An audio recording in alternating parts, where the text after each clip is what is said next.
Peguei minha parte na herança, mas agora perdi tudo.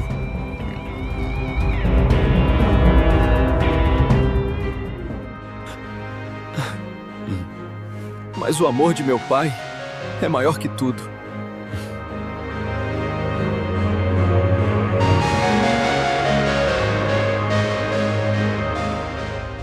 Sua ânsia pelo agora já te custou a sua paz? Um filho sentiu isso na pele ao exigir do pai sua parte na herança. Foi como se, indiretamente, desejasse a morte do próprio pai e partiu, apenas para se afogar no vazio. Mas, e se o fundo do poço fosse o palco secreto para a mais inesperada corrida de amor? Um pai que não mede distâncias, um abraço que restaura tudo e uma festa que aguarda o seu retorno. Esta história pode ser o seu espelho. Fique até o fim para acompanhar essa reflexão. Quantos de nós já não sentimos o desejo de ir embora mesmo sem sair do lugar? A parábola do filho pródigo, narrada por Jesus em Lucas 15, 11 e 32, é muito mais do que a história de um jovem que se afasta fisicamente de sua casa. Ela é um espelho profundo da alma humana, revelando que a verdadeira partida começa muito antes dos pés se moverem. A dor da separação, a angústia de quem se sente distante, muitas vezes não tem início numa viagem, mas num desapego silencioso do coração, numa fissura invisível que se abre entre a alma e a fonte de vida. É crucial entender que o filho pródigo não começou sua jornada de queda quando colocou o pé na estrada. Ele iniciou sua decadência no momento em que seu coração já não desejava mais estar sob o cuidado, a orientação e o amor de seu pai. A parábola nos apresenta um jovem que, ainda em casa, pede a parte da herança que lhe cabia. Essa atitude, para a cultura da época, era um insulto gravíssimo. Era como dizer ao pai: "Eu desejo que você esteja morto para mim. Sua presença não me importa mais. Só quero o que é meu por direito e quero agora." Essa não era uma simples busca por independência. Era uma declaração de autonomia, uma tentativa de cortar laços afetivos e espirituais em busca de uma liberdade que, na verdade, era uma ilusão disfarçada. Muitas vezes, a nossa crise espiritual não se manifesta primeiro em atos externos de rebeldia, mas numa ruptura interna, sutil e perigosa. É o desejo de viver por conta própria, espiritualmente, de guiar a própria vida sem a direção da palavra, sem a intimidade da oração, sem a comunhão que nutria a alma. É como se o coração dissesse: "Eu não preciso de Deus para decidir o meu caminho. Eu sei o que é melhor para mim." Essa é a semente do orgulho, a raiz da dor que nos afasta, mesmo quando continuamos a frequentar os mesmos lugares, a dizer as mesmas orações, a manter as aparências. O verdadeiro início da queda é o desprezo pela comunhão. Não é a falta de conhecimento, nem mesmo a falha moral inicial, mas a desvalorização da presença do Pai. Pense nisso. Quantos de nós carregamos essa dor da herança antecipada em nosso peito? Quantas vezes desprezamos o conselho divino, a sabedoria das Escrituras, a voz suave do Espírito Santo, trocando-os por promessas vazias de uma liberdade que nos aprisiona em nós mesmos? É a tentação de viver a vida cristã nos próprios termos, de buscar a bênção sem o relacionamento, a verdade sem a entrega. Essa busca por uma autonomia disfarçada de liberdade nos leva a um deserto interior, mesmo que por fora a vida pareça cheia de oportunidades. O filho pródigo, com sua herança em mãos, parte para uma terra distante. Ele busca uma vida sem limites, onde suas escolhas não seriam questionadas, onde seu tempo seria totalmente seu, onde ele não teria que prestar contas a ninguém. Esse é o anseio de muitas almas hoje, a fuga da responsabilidade espiritual, o desejo de viver sem as amarras da fé, como se a presença de Deus fosse um fardo e não um refúgio. Mas essa liberdade é um engano. Longe da casa do Pai, O jovem gasta tudo o que tem, não apenas com esbanjamento material, mas com experiências que parecem prometer alegria, mas que, no fundo, apenas o afastam cada vez mais de si mesmo e da verdade. Ele mergulha na dissolução, não porque deseja o mal em si, mas porque a ausência de um porto seguro, de um referencial de amor e cuidado, o deixa vulnerável a tudo o que o mundo oferece como felicidade. Quantas vezes em nossa própria vida experimentamos essa jornada? Buscamos prazeres momentâneos, distrações incessantes, validação em lugares errados. Tudo isso enquanto uma parte de nós sabe que estamos nos afastando do que realmente importa. A riqueza que o filho pródigo leva consigo não é apenas dinheiro, é a riqueza de sua identidade, de sua fé, de sua comunhão. E ele a gasta, a desperdiça, até se ver na mais completa miséria, não apenas financeira, mas de alma. Essa é a dor mais profunda de quem se afasta do Pai. Não é a privação material, mas a pobreza espiritual. É quando se percebe que o vazio interior é maior do que qualquer coisa que o mundo possa oferecer. Ele se encontra num ponto onde a fome não é apenas física, mas uma fome de sentido, de propósito, de algo que preencha a alma. E nesse deserto, ele chega ao ponto mais baixo, alimentando porcos, desejando a comida que os animais comiam.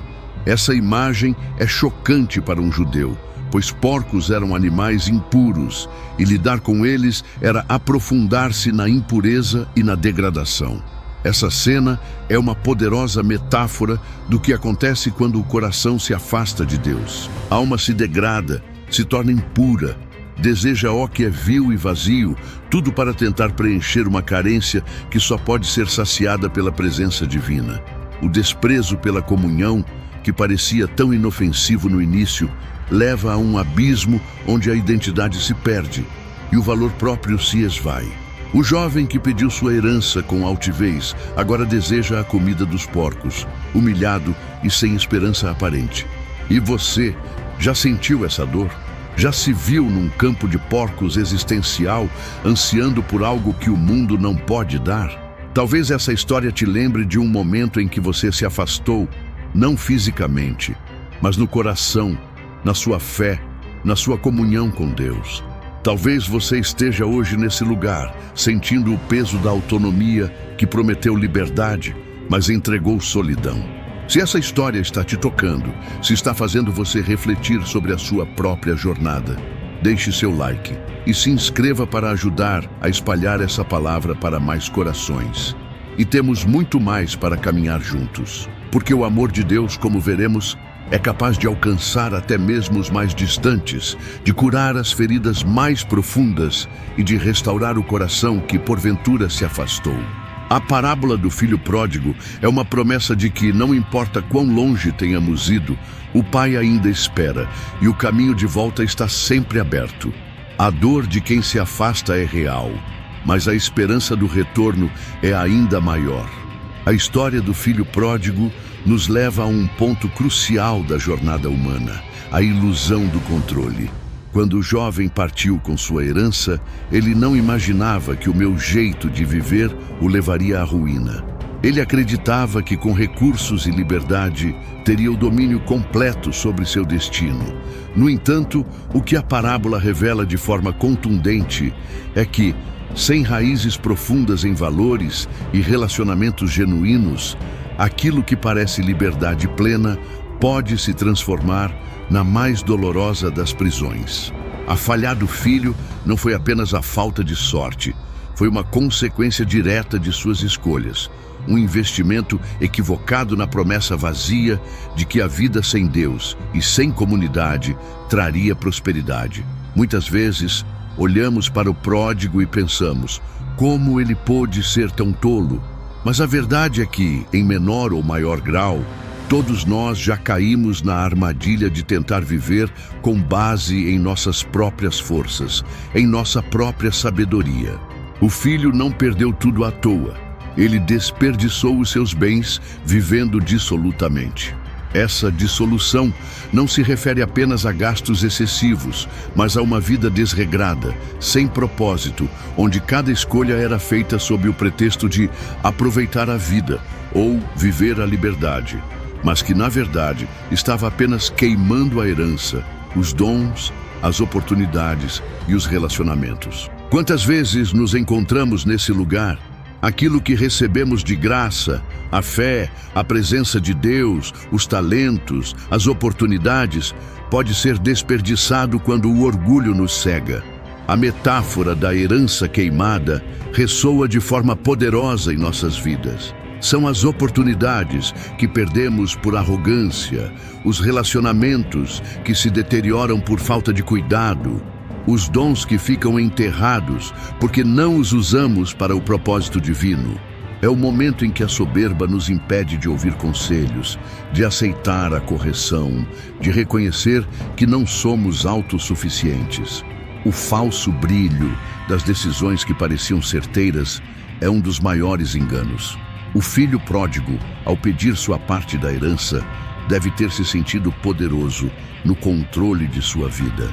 Ele via um futuro de autonomia e sucesso, longe das restrições que ele percebia na casa do pai. Mas a realidade se impôs. Uma grande fome sobreveio àquela terra e ele se viu em extrema necessidade. Esse tempo de grande fome é uma realidade que muitos experimentam hoje. Um período em que as estratégias humanas falham, as reservas emocionais e espirituais se esgotam, e o que parecia um caminho de sucesso se revela um beco sem saída.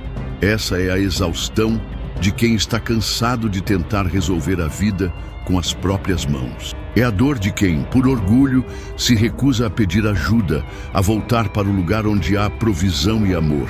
O filho pródigo se viu tão desesperado que chegou a pegar na fazenda de um dos moradores daquela terra, o qual o mandou para os seus campos a apacentar porcos. Essa é a imagem da degradação, do abandono de si mesmo, do toque no fundo do poço. Alimentar porcos era o auge da impureza para um judeu, simbolizando a total alienação de sua identidade e de seus valores. E o que acontece nesse momento de total falha do meu jeito?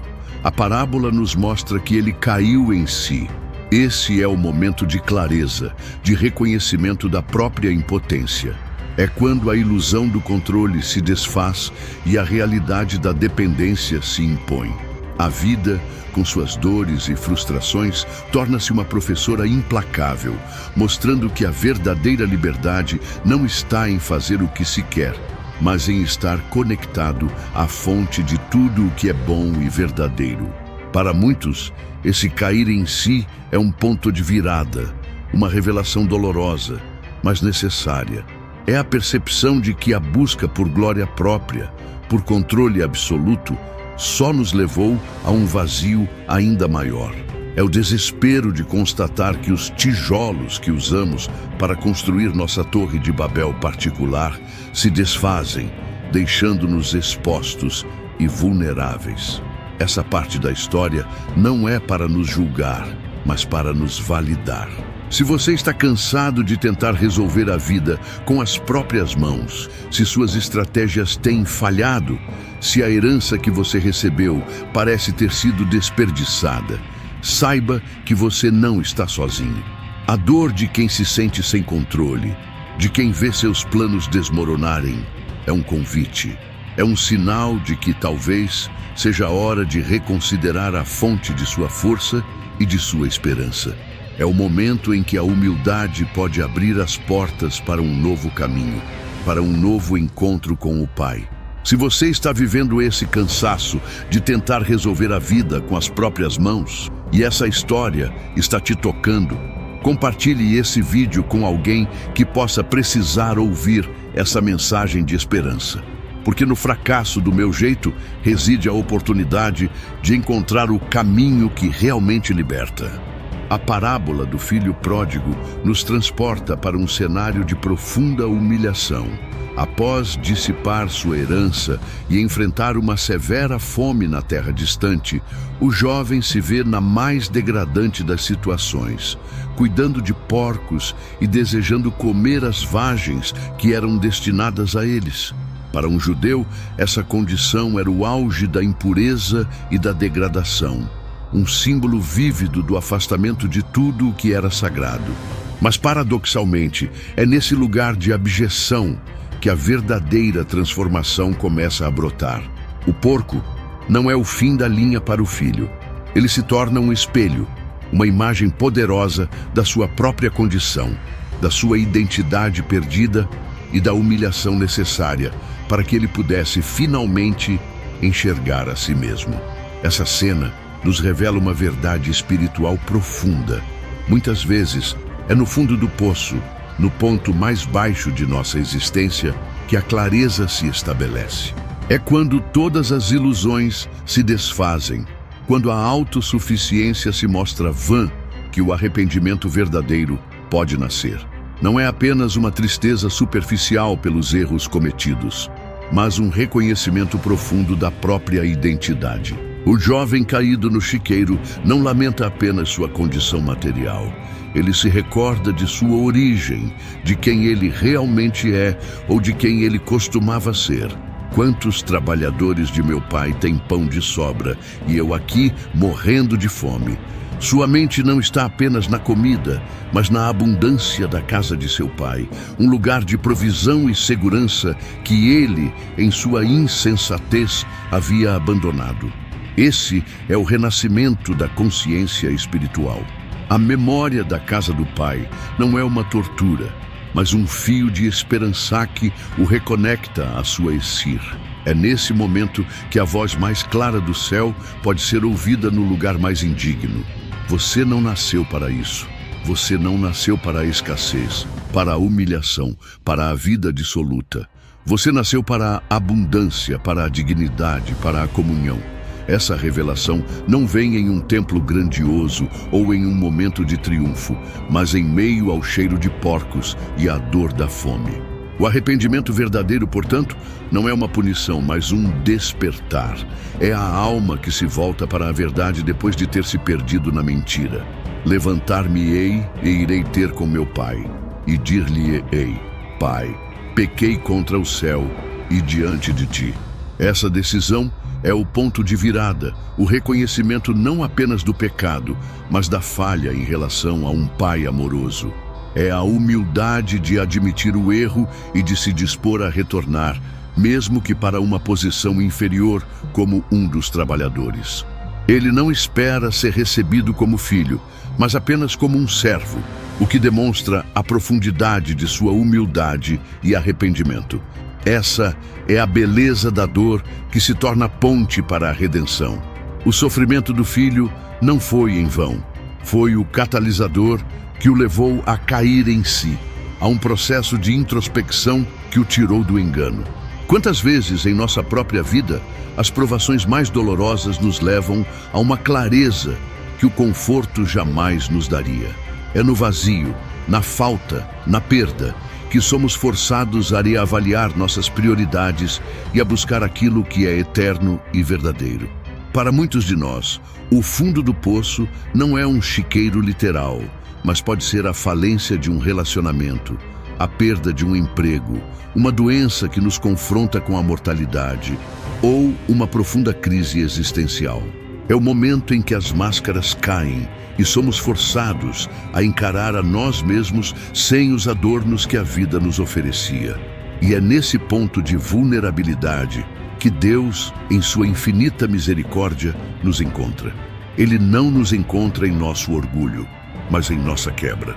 Ele não nos resgata em nossa autossuficiência, mas em nosso desespero. A voz que o filho ouve, não de uma voz audível, mas de uma consciência que renasce, é a voz do Espírito de Deus, que nos lembra da nossa verdadeira herança, da nossa identidade em Cristo. Você não nasceu para viver aprisionado pelo pecado, pela vergonha, pela desesperança. Essa é a verdade que liberta, a luz que dissipa as trevas da autodegradação, O arrependimento verdadeiro nos resgata da visão distorcida de nós mesmos e nos alinha com a perspectiva divina. Portanto, se você se encontra em um momento de desespero, de humilhação, se a vida te levou a um chiqueiro existencial, não desanime. Essa pode ser a sua oportunidade de um reencontro, de um renascimento. A dor do porco pode ser o espelho que te mostra o caminho de volta para a casa do Pai, onde há pão em abundância, dignidade restaurada e um amor que acolhe. Não fuja dessa dor. Abrace-a como um convite ao arrependimento verdadeiro, à humilhação que precede a exaltação. É no lugar mais indigno que a semente da verdadeira esperança pode ser plantada. Se essa história falou com você e você quer continuar aprofundando sua fé, curta o vídeo e se inscreva no canal. Temos muito mais a explorar sobre o amor que acolhe o retorno. A parábola do filho pródigo atinge seu clímax em um dos momentos mais revolucionários e culturalmente impactantes de toda a Bíblia: o reencontro do filho com seu pai. Depois de cair em si, de reconhecer sua miséria e decidir voltar para casa, mesmo que para ser um simples servo, o filho inicia sua jornada de retorno. Ele havia preparado um discurso, uma confissão de arrependimento, uma justificativa para sua falha. Mas o que acontece a seguir quebra todas as expectativas culturais e teológicas da época e ressoa como a mais escandalosa das manifestações da graça divina. Em uma sociedade oriental antiga, a dignidade e a honra eram valores supremos, especialmente para um patriarca. Um pai de família jamais correria em público. Correr era uma atitude considerada indigna, humilhante, reservada a escravos ou a jovens. Para um homem de idade e de posses, levantar as vestes para correr, mostrando as pernas, seria motivo de zombaria e desonra. Mas o pai do pródigo, ao avistar seu filho de longe, faz o impensável. Viu o seu pai e moveu-se de íntima compaixão e, correndo, lançou-se-lhe ao pescoço e o beijou. Lucas 15:20. Essa imagem desconstrói completamente qualquer ideia de um Deus passivo, distante ou que espera que nos arrastemos até Ele para implorar perdão. O pai corre, ele não espera o filho chegar. Ele não espera o discurso pronto, ele não espera a confissão completa. Ele se antecipa. Essa corrida do Pai é o retrato vívido do amor de Deus, que não se envergonha de sua compaixão, que não se importa com as aparências, que não se detém diante das convenções sociais, quando o assunto é resgatar um filho perdido. É a graça em movimento, desproporcional e avassaladora. O Pai não apenas corre, ele abraça e beija o filho. Esses gestos de afeto são a validação mais profunda de que o retorno é recebido com festa, não com castigo. O filho, sujo, maltrapilho, cheirando a porcos, é envolvido pelo abraço do pai. Um abraço que não condena, mas acolhe, que não julga, mas restaura. É um beijo que sela o perdão antes mesmo que a confissão seja pronunciada. O filho começa a dizer: Pai, pequei contra o céu e diante de ti, e já não sou digno de ser chamado teu filho. Mas o pai o interrompe. As palavras do filho são importantes, sim, mas a atitude do pai é ainda mais reveladora. A graça sempre se antecipa à nossa capacidade de merecer. Ela não espera a perfeição. Ela age na imperfeição. Ela não condiciona o perdão ao nosso discurso. Ela o oferece livremente ao nosso retorno. Esse momento é um bálsamo para as almas que se sentem indignas, que acreditam que precisam de muitos ritos ou penitências para serem aceitas por Deus. A mensagem é clara: Deus não está esperando para nos punir, Ele está correndo para nos restaurar. Ele não nos encontra com um chicote, mas com um abraço. Além do abraço e do beijo, o pai ordena a seus servos que tragam as melhores vestes, um anel para a mão e sandálias para os pés, e que matem o bezerro cevado para uma festa. Lucas 15, 22, 23. Cada um desses elementos é uma metáfora poderosa da restauração completa da identidade do filho. A túnica, As melhores vestes não são apenas roupas novas. Elas simbolizam a dignidade restaurada, a cobertura da vergonha, o retorno à posição de filho e não de escravo. O pai o veste com honra, não com trapos. O anel na mão era um símbolo de autoridade e poder. Era usado para selar documentos e transações. Ao dar um anel ao filho, o pai não apenas o perdoa, mas o reintegra em sua posição de herdeiro, com acesso à herança e com poder para agir em nome da família. É um selo de pertencimento e de confiança renovada. As sandálias. Servos e escravos andavam descalços. Filhos e homens livres usavam sandálias. As sandálias representam a liberdade e a filiação. O pai não apenas o aceita de volta, mas o eleva à sua condição original de filho amado, com todos os direitos e privilégios. O bezerro cevado e a festa. O bezerro cevado era reservado para ocasiões muito especiais, grandes celebrações. A festa não é apenas um jantar, é uma proclamação pública da alegria pelo retorno, um ato de regozijo que celebra a vida que estava perdida e foi achada. Lucas 15, 24. Essa é a essência da graça divina. Deus não nos restaura em partes, Ele nos restaura completamente. Ele não nos perdoa parcialmente, Ele nos acolhe sem reservas. A cena do pai correndo é um convite a desarmar o coração, a derrubar as barreiras do orgulho e da vergonha, e a crer em um amor que vai além de nossa compreensão. Talvez você esteja carregando o peso da culpa, a vergonha de suas escolhas, ou o medo de não ser aceito de volta. A história do pai correndo é para você. Ela grita que Deus não está esperando para te punir, Ele está correndo para te restaurar. Ele anseia por te abraçar, por vestir você com honra, por selar sua identidade como filho amado e por celebrar o seu retorno. Se essa mensagem tocou profundamente você, então não deixe passar. Curta esse vídeo, se inscreva no canal e compartilhe com alguém que precisa dessa palavra urgente. O amor de Deus é escandalosamente grandioso e Ele está correndo em sua direção.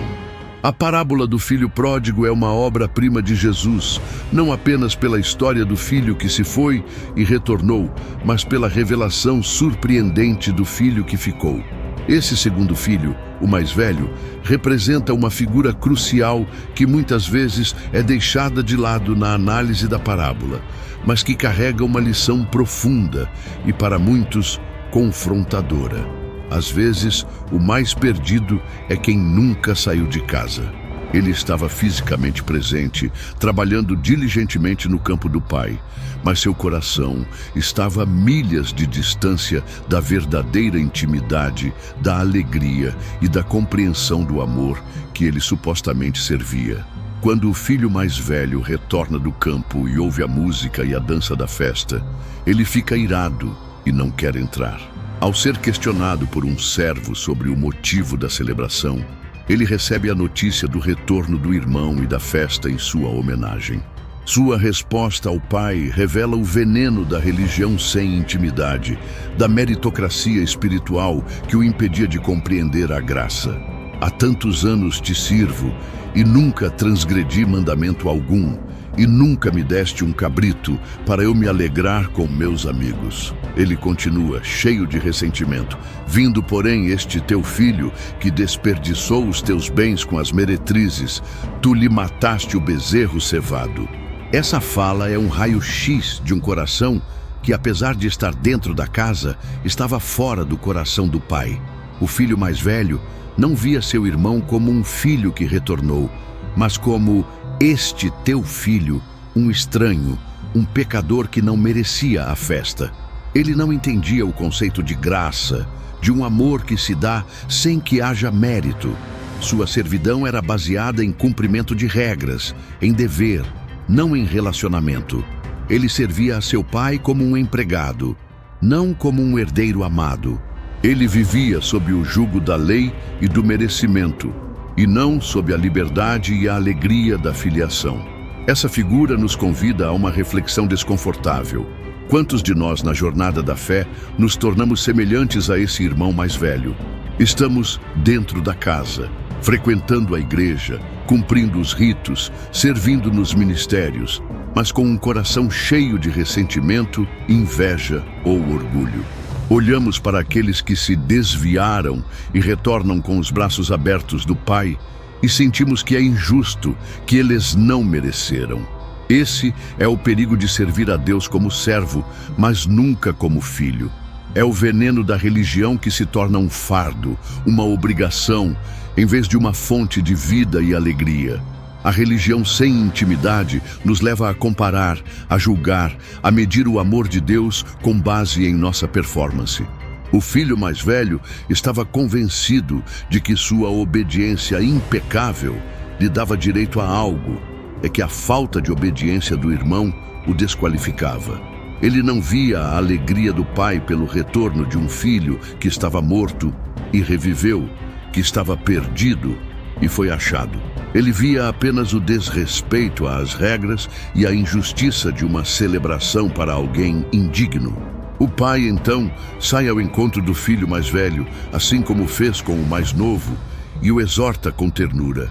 Filho, tu sempre estás comigo, e todas as minhas coisas são tuas.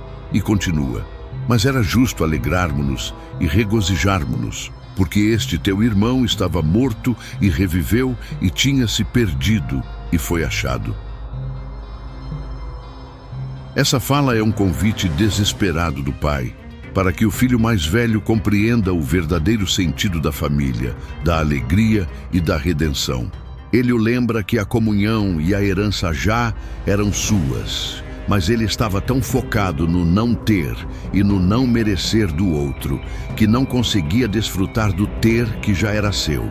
Essa parábola termina em aberto. Não sabemos se o irmão mais velho entrou na festa. Essa ambiguidade é intencional. Jesus não nos dá a resposta para nos forçar a uma autoavaliação. Será que eu estou dentro, mas ainda distante? Será que eu estou presente fisicamente, mas ausente espiritualmente, com o coração endurecido pelo legalismo e pela falta de graça? Quantas pessoas hoje estão dentro das estruturas religiosas, mas vivendo uma fé vazia, sem o calor da intimidade com Deus, sem a alegria do relacionamento com Ele e com o próximo? A história do filho mais velho nos convida a refletir sobre a qualidade de nossa própria fé. Estamos servindo a Deus por amor, por gratidão, por uma compreensão profunda de sua graça, ou por um senso de dever, de mérito, de comparação com os outros? A verdadeira alegria do reino não reside em quem se porta melhor, mas em quem entende a profundidade do amor que acolhe. Não é sobre provar que somos dignos, mas sobre aceitar que somos amados, independentemente de nossas falhas ou de nossa perfeição superficial.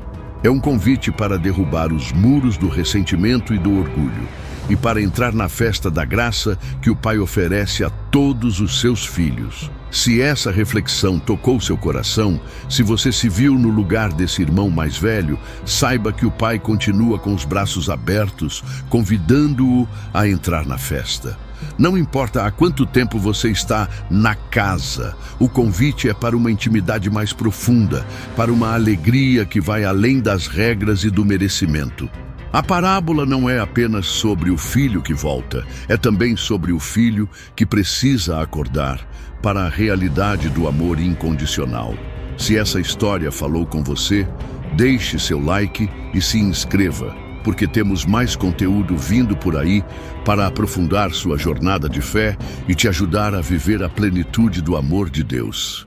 A parábola do filho pródigo culmina em um ato de amor tão grandioso que redefine todas as expectativas humanas, o abraço do pai ao filho que retorna. Este não é apenas um gesto de afeto, é uma metáfora simbólica e emocional poderosa que nos revela a profundidade da graça divina.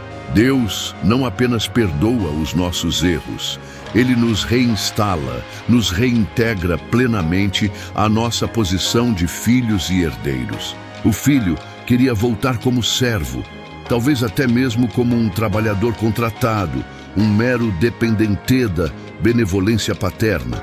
Mas o pai o recebeu como herdeiro, com honra, dignidade e celebração. Essa cena é fundamental para quem se sente indigno, danificado demais pelos erros do passado ou que acredita estar longe demais para ser restaurado. Ela nos ensina que o amor de Deus não se limita a limpar o passado. Ele o reescreve, transformando a vergonha em glória, a perda em ganho, a distância em intimidade. A restauração que o Pai oferece não é parcial, ela é completa. Imagine a mente do filho, que havia planejado um discurso de arrependimento e de súplica por uma posição humilde, sendo interrompida pelo abraço incondicional, pelos beijos e pelas ordens do pai para que fosse vestido e celebrado. Esse abraço redefine tudo, porque ele transcendeu o merecimento. O filho não havia feito nada para merecer tal acolhimento. Ele havia esbanjado, desonrado e se degradado. No entanto, o amor do pai não se baseia no mérito do filho, mas na sua própria natureza amorosa e compassiva. Essa é a essência do Evangelho, um amor que se dá livremente, que busca o reencontro e que celebra a vida que retorna. A restauração é total, manifestada em cada detalhe. A melhor túnica para cobrir a vergonha e restaurar a honra, o anel para simbolizar a autoridade e o retorno à posição de herdeiro e as sandálias para marcar sua condição de filho livre e não de escravo. Tudo isso culmina na festa, um símbolo da alegria divina que transborda no céu a cada pecador que se arrepende. Para aqueles que carregam o peso da culpa, que se sentem marcados pelos seus fracassos, a mensagem é um bálsamo. O retorno é sempre possível, porque o amor do Pai nunca desistiu. Ele não olha para as feridas do passado com olhos de condenação, mas com o desejo de curar e restaurar. Não importa quão longe você tenha ido, quão profundas sejam as suas feridas, ou quão grande seja o seu senso de indignidade, o Pai está à espera, e seu abraço é a promessa de uma restauração que vai além da nossa compreensão. Muitas pessoas se veem como danificadas demais para serem plenamente aceitas por Deus ou pela comunidade de fé. Acreditam que seus erros os tornaram irreparáveis. Mas a parábola do filho pródigo desfaz essa mentira. O filho não foi restaurado gradualmente ou com reservas. Ele foi restaurado imediatamente e completamente, como se nunca tivesse saído. A festa não era um período de testes para ver se ele merecia. Era uma celebração de um amor que já havia perdoado e aceitado. Essa é a beleza do amor que redefine. Ele não apenas limpa o passado, mas nos dá um novo começo, um futuro reescrito pela graça. O filho que retornou não foi lembrado de seus erros a cada refeição, ele foi celebrado. Seu passado foi sepultado no abraço do Pai e substituído por uma nova identidade e um novo propósito. Essa é a verdade que liberta e que convida a mais profunda confiança em Deus. É importante que cada espectador sinta essa verdade. Deus não me vê como um problema a ser resolvido, mas como um filho a ser amado e restaurado. Não é sobre o que você fez ou deixou de fazer, mas sobre a natureza imutável do amor de Deus. A parábola não termina com um julgamento, mas com uma celebração, um convite aberto para todos que se sentem perdidos a retornar e experimentar a plenitude da restauração divina. Se essa mensagem do abraço que redefine tudo tocou sua alma, se você sente o convite do Pai para uma restauração completa, não hesite. O retorno é sempre possível, porque o amor nunca desistiu. Curta esse vídeo para que essa mensagem alcance mais corações. Se inscreva em nosso canal para continuar essa jornada de fé conosco e sinta o poder transformador de um amor que redefine sua história.